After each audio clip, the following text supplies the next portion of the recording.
Thank you, distinguished chairperson of the or chairperson of the Finance Committee. My interpellation will focus on universal health care. I was told that the Senate President will focus on PhilHealth. It is because I lost in the draw lots. Mr. President, Levity aside, Mr. President, with the distinguished. fate is based on drawing lots. No, Mr. President, before His Honor proceeds, may I just correct a number that for the record, no? The price of the Sinopharm vaccine is 8,800 for 2 doses. So mahal pa rin, pero that is the price, not what I read earlier. Thank you. You may proceed.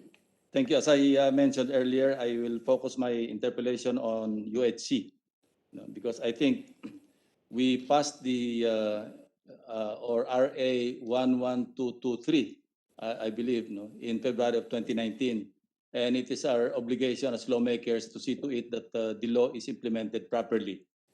So with that, I'd like to ask my first question. How much is the proposed budget for the universal health care, Mr. President?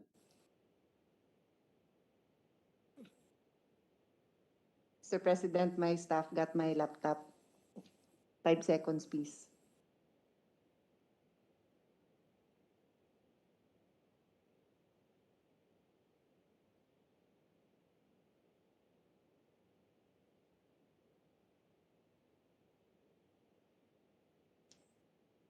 I believe it's 203.1 billion, Mr. President, under the NEP. 203.1 billion under the NEP. And my next question is has it changed in the GAB and then in the Senate committee report, Mr. President, and by how much?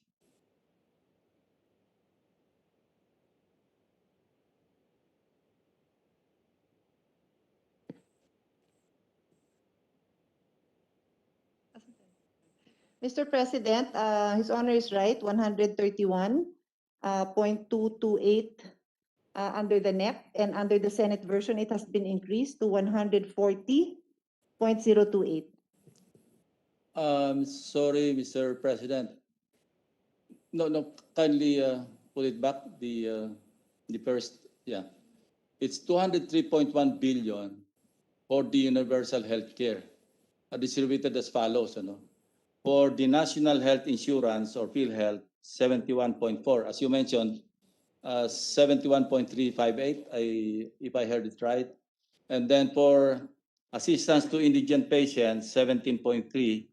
Human Resources for Health Program, 16.6. Health Facilities Enhancement Program, HFEP, 4.8. Procurement of personnel, protective equipment, and so forth and so on, Mr. President. So my next question, as I already mentioned, has it changed in the General Appropriations Bill or under the House version?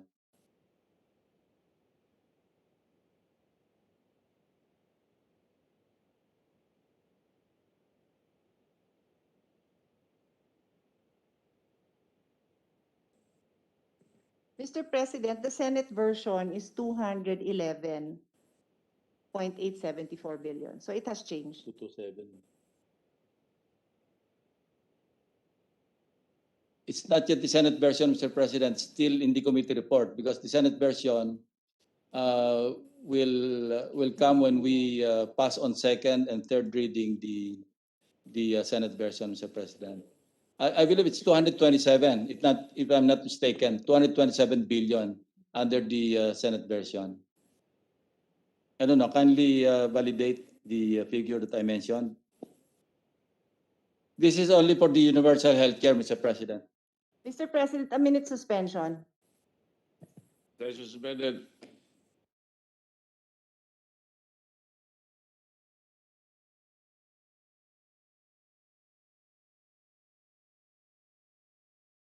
RMO is giving me is 225. Anyway, Anyway, it's closer to 227. Okay, Mr. President. Anyway, my next question would be, yeah, considering that under the NEP, 203.1 billion lang yung inilagay nila for UHC. it barely reaches the medium cost estimate for 2021, which is at 254 billion kung nasa medium cost na tayo. With the permission of the Senate President and the interpolator and the sponsor, The President Pro Tem, yes, go ahead. yes, sorry With to the permission of interject. Senator Lacson and Senator Cayetano. Yes, with their permission. There is one item, yung collection ng PhilHealth yung wala dito because that will not show in the NEP. Not yet, not yet. Yes, the We're getting collection. there.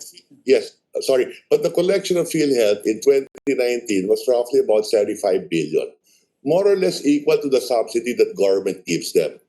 So if you add it here for next year, almost 300 billion. I just wanted to put that on record. So thank you very. I'm following the discussion. So thank you very much, Mr. Sponsor, Madam Sponsor, Mr. President, and to the interpolator. Thank you very much. Thank you, Senator Recto.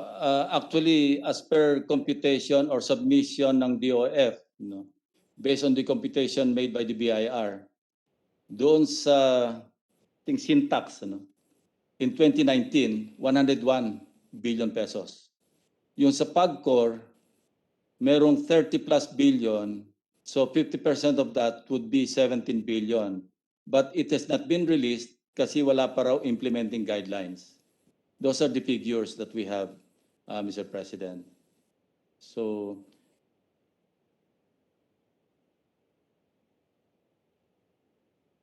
Noted, Mr. President. okay. So, since yung 203 billion, yung initial, under the NEP, considering wala pa pong pandemic at that time because 2020 nung sinabit ito this year. So, how can we implement the universal health care with great efficacy and desirable coverage in 2021 kasi napakababa ng allocation. Kasi para sa medium cost, ang level ng 2020 is 241. And we're now talking of the 2021 proposed national budget, we should be at the level of 254.43 billion already.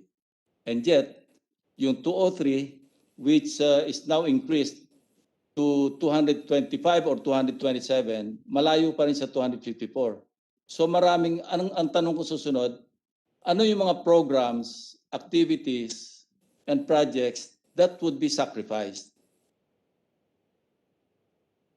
Mr. President, let me start with the first, one of the major programs that I mentioned in my introductory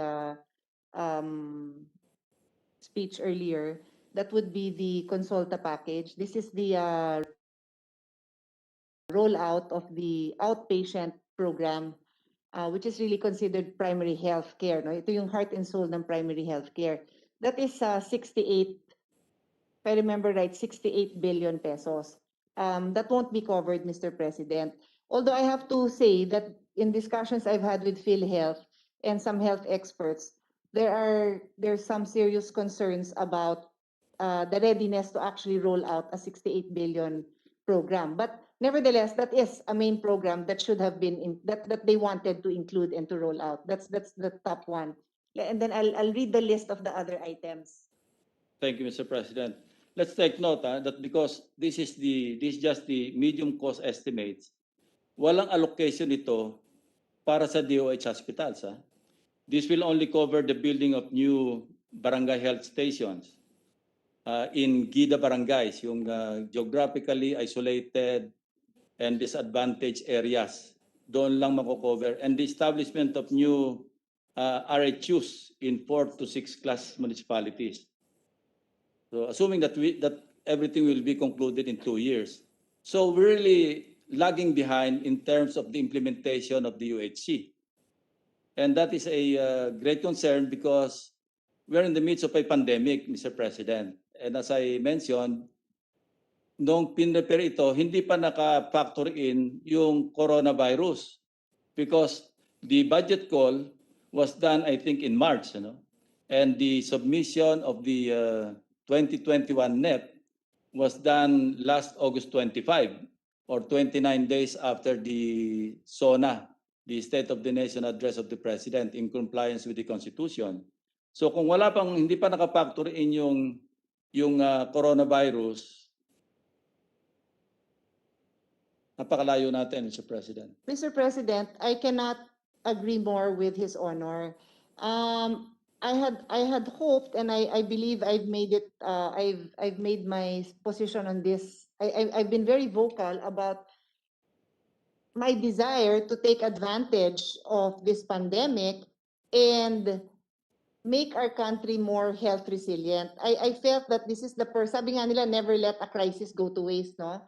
And I feel strongly about that. I would have really wanted to be able to sponsor a budget that was health-centric. That's how strongly I feel about the importance of the health budget, Mr. President. In fact, that is also why I'm the one sponsoring this health budget. So, like I said, I cannot agree with His Honor more because I feel honestly it is plain stupidity for us not to even open our eyes and see what's staring in front of us, the opportunity to Yeah. build back stronger and build our health institution. And when I refer to health institution, I'm not just referring to infrastructures, but also program. So just to spread into the record very quickly to respond to His Honor, ano yung mga programs na nasakripisyo, yung HFEP is down by 3.6. I'll put a little bit of what do you call this, editorial in my response so that we can spread it into the record. HFEP, ito yung funding natin for the health infrastructure is down by 3.6 billion. The reason that we were given is because of the low utilization of DOH. But DOH also has an explanation to counter that because they also want to be building more. Health promotions is down by 43 million.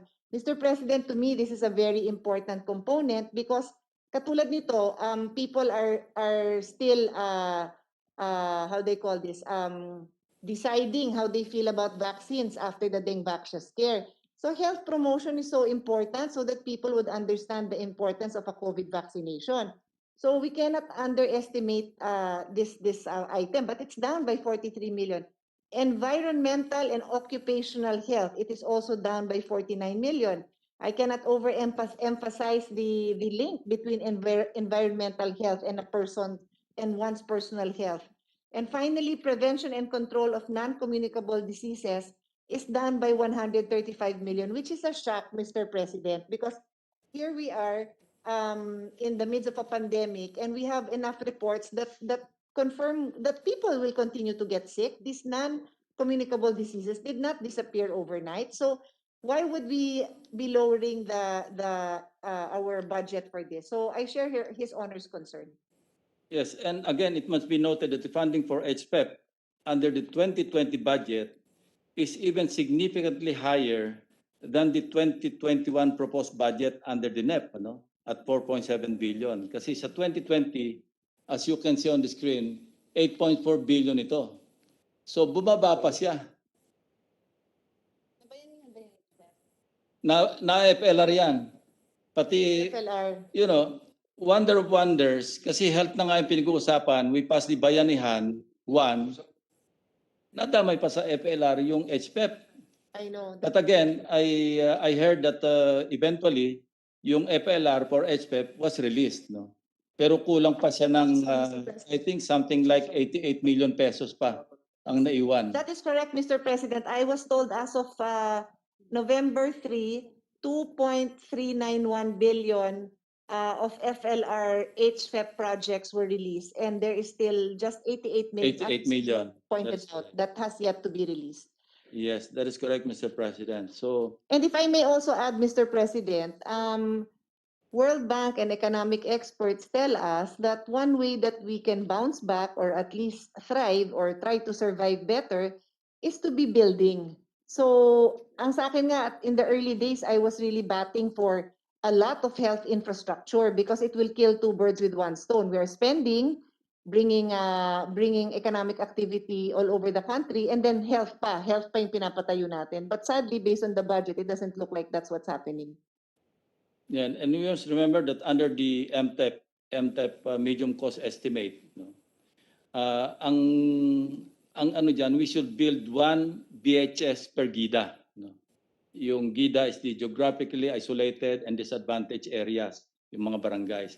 and RHU in 4 to 6 class municipalities.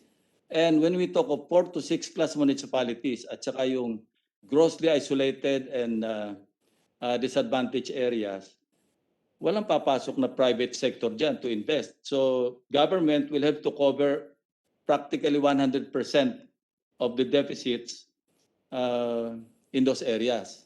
So kailangan talaga ng pondo rito. And hindi pa tayo umakyat uh,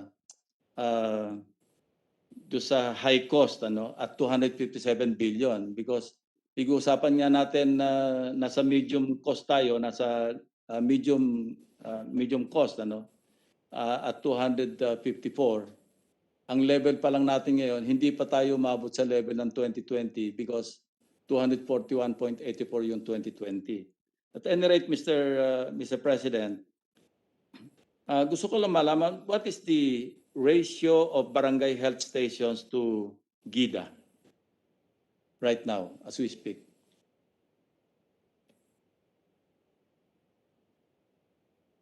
And the follow-up question is, what is the ratio of our hospital beds to our population?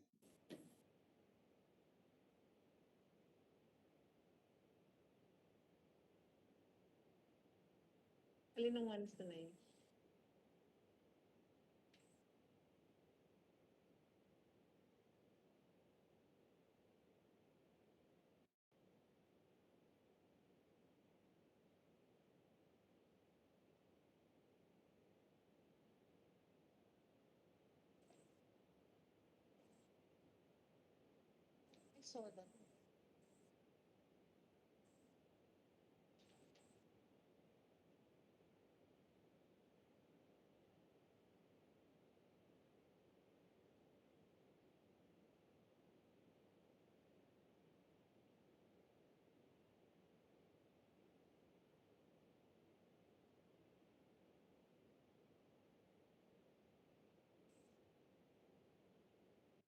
Mr. President, that's the correct, not the ideal.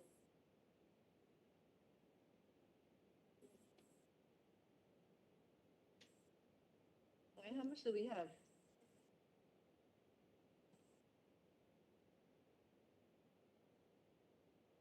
Just to repeat, ang question ko po, yung ratio of BHS to GIDA.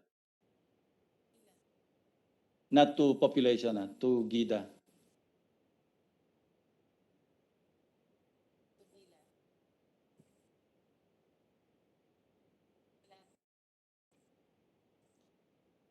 They don't have that, Mr. President. Okay, ganito What na they lang. have is the population. Ganito na lang, how many barangay health stations do we have? Yung operational. When I say operational, they should be manned and operating. Mr. President, we have 22,613 barangay health stations. And just to complete, to spread it into the record, we have 42,000 barangays. So that's about half. The gap is 19,095 barangay health stations. Yeah, but we're not covering the entire 42,046 barangays because we're only dealing with the GIDA, yung geographically isolated and disadvantaged areas. What we have, Mr. President, is a breakdown per region. Anyway, Mr. President, ano yung ratio ng hospital beds to our population right now? Sorry, can His Honor repeat the question? What is the ratio of our hospital beds to our population?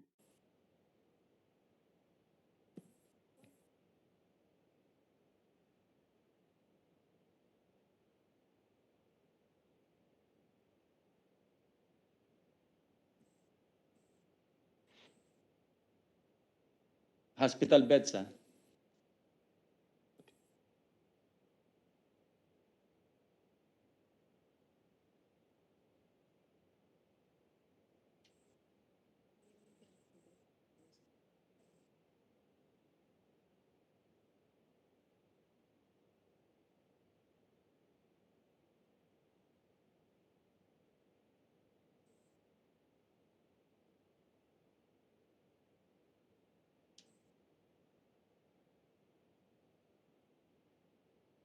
Di ba dapat alam ng Secretary of Health yan?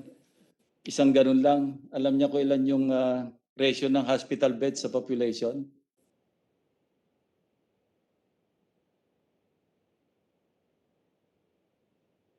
Actually, Mr. President, my staff was showing me a number as soon as His Honor asked. It's 1:329, but there seems to be a different number. That's why I'm not reading it into, I'm not putting it on record yet. Kasi po yung Chief PNP, pag tinanong nyo yung police to population ratio, hindi pa tapos yung tanong, nasagot na.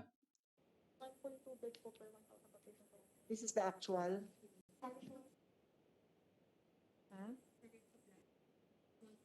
Okay, so the current available beds, or what they say is our supply right now, is 1.2 beds per 1,000 population. 1.2. Bakit 1.2? 1 is to ano na lang para simple. One, so parang 1:1,000, Mr. President, kasi that's the current computation. Yeah. And the ideal ratio, And the ideal ratio is 1 is to 800. 1:800, Mr. President. So kulang tayo ng 200 per per bed. No. Sobra tayo ng 200 per bed. Yeah, 400, Mr. President. Okay. Thank you for that, Mr. President.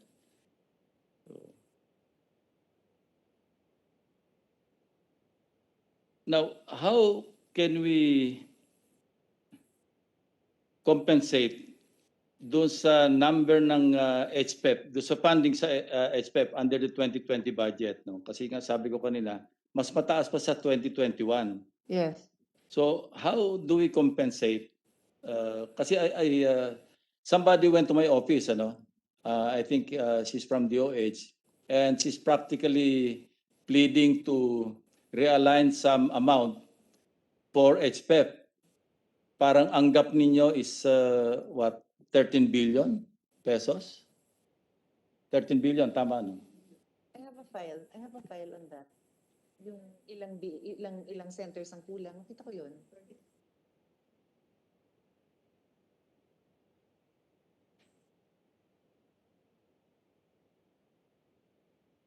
$13 billion ba? Can you confirm that?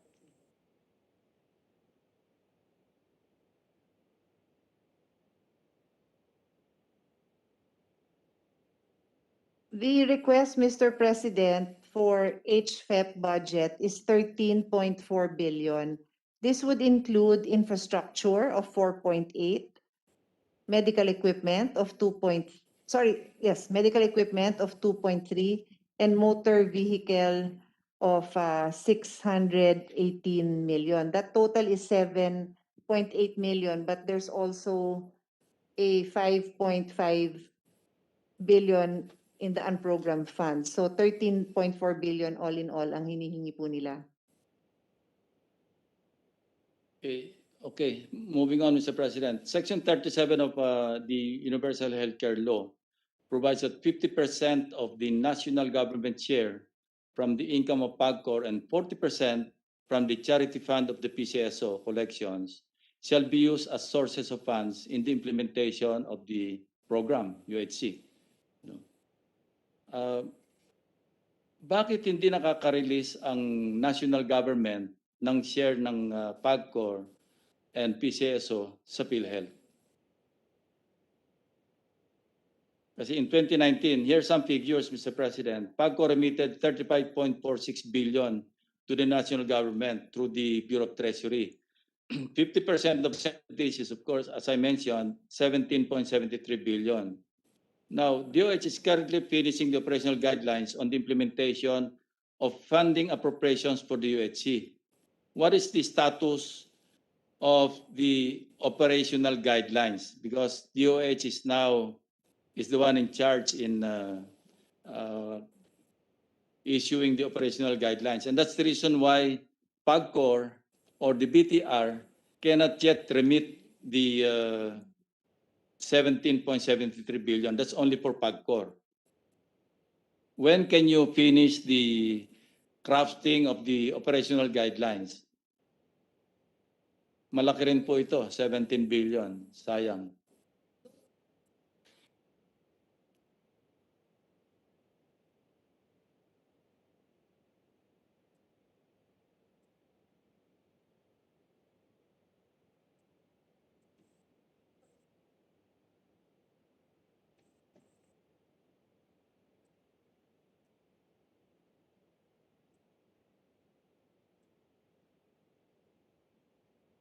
Hindi. Mr. President, hindi nga nire-remit kasi walang guidelines. And they're waiting for DOH to finish the operational guidelines so they can remit the amount for the universal health care. Okay, Mr. President, His Honor is correct. Well, just a quick response to that. The funding from PAGCOR is with the Office of the President. The funding of PCSO is with PCSO. It is intended to be remitted directly to the hospitals. And there is a guideline that is about to be signed by both PCSO and PAGCOR. Pero tama po kayo, Senator Lacson, na may guidelines pa silang pipirmahan. Nanghinain lang ako sa 17 billion kasi. Mr. President, I will just ask a question with our resource person. So is that the reason for the delay? Apparently, yes, Mr. President. Because without the operational guidelines, yung BTR, because nasa Bureau of Treasury na yung remittance ng PAGCOR, yung share ng government.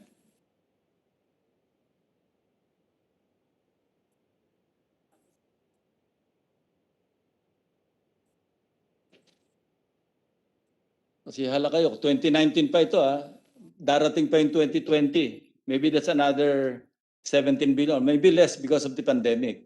Pero still, that's a few billions.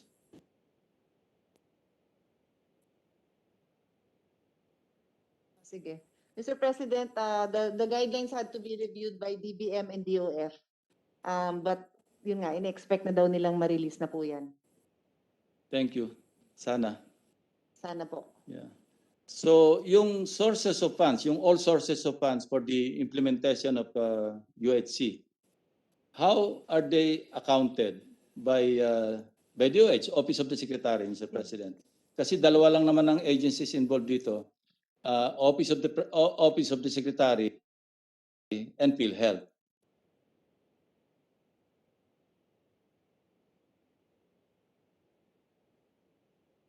Do you have an accounting of all the sources of fund for the implementation of the UHC?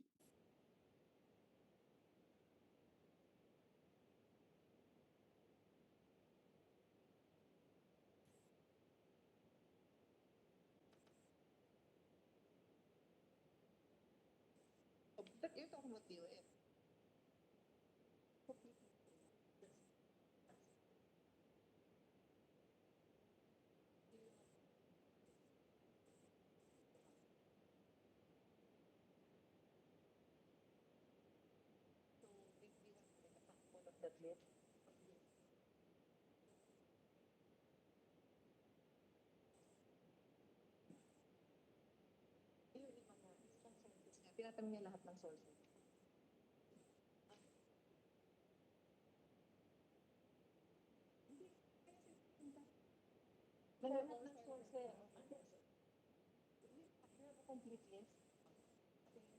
Mr. President, they told me that DOF is the one that computes and then gives them the figures for what they will receive for syntax. But I explained that what His Honor is asking for is the complete report from all the different sources. That's what I heard. Am I not? That is correct, Mr. President. So I said, All there must sources be a fund. complete report, right? So that you can see this at a glance na ito yung papasok sa syntax, ito yung papasok sa PAGCOR, ito yung papasok sa PCSO. So meron naman daw silang ganon. Sabi ko, patingin ho ng kopya. So I'm asking for that, Mr. Hindi nga nila President. kinukuha yung 17 billion sa PAGCOR. Anyway, Mr. President, I'm terminating my interpellation and I hope we get the documents or the submissions that we are looking for. Thank you, Mr. President. Thank you to the gentleman from Cavite. Thank you for pointing out some very basic figures that should really be at our fingertips so that we can understand better where we're starting with, saan tayo nagkukulang at saan tayo papunta. Maraming salamat po. All right, thank you. Before we continue, may we ask Senator Lacson to ascend to the rostrum? And we have a 1 minute suspension, liquidity problem.